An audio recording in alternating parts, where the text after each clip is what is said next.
Hi everyone, it's Galen, design team member with Unity Stamp Company. Today I have a set for you, a matching set. It's a card, an envelope liner, and a gift tag, all matching. I'm using the Unity Stamp Company stamp set called Do Not Worry. And I'm also using the Unity Magnolia Dreams pattern paper. It's a 6x6 paper pack. And so for the stamp, I'm using the bird on a branch and one of the small sentiments for this. So I have a pre-die cut panel to go behind the bird, and I also die cut an envelope liner from Paper Tray Ink envelope liner die, but it's not necessary to use a die. I'll show you how later. I also have excess paper that I'm using for a gift tag. So this is a real simple set of matching items that you can make using all same supplies. And so I'm using various Copic markers. I'm using some blues and teals. I go from light to dark and back again. And so I'm just speeding this process up because there's other things I'm going to show later on. And so for the bird, I'm just adding the Copics. I'm adding touches of darker and lighter shades, the darker near the folds and feathers, and the lighter towards the head area. And so I'm adding pinks to the flowers and a touch of brown and like an orange accent also for the bird. And then for the bird, I decided to, after I finished coloring everything, I wanted to cut that out and fussy cut it. Unity has, they have cut files that you can use with an electronic die cutting machine, like a Cricut or a Silhouette. So if you want to use the cut files, that's great too. I just decided in this case to just use my scissors and cut around the bird and the flowers for placement.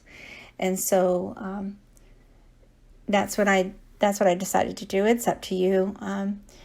Also, after I fussy cut this, I sometimes like to use either dark distress ink in jet black or a black Copic marker just to outline the edges of the areas that I want to be a little darker or more of a contrast on the outside. And so here is the extra strip of paper that I had after I cut out that liner and after I cut out the bird panel. So I decided to use that and score it halfway. I think it is 6 by 2 inches. The tag is cut 6 by 3 inches, and I hole punched that in the corner, folded it, and put twine in it, and there you go. You can use it either side, and it's great to write just a note in there with a gift. Now for this envelope liner, you can just trim with a paper trimmer onto pattern paper. You can cut it 5 inches by 4 inches and score it on the short end at around 2 inches, or at least where your fold is for the envelope that you're going to use. So in my case, I'm using more of a square envelope flap, but if you have a V-shaped envelope flap, you can just cut it to match your envelope, but just slightly smaller.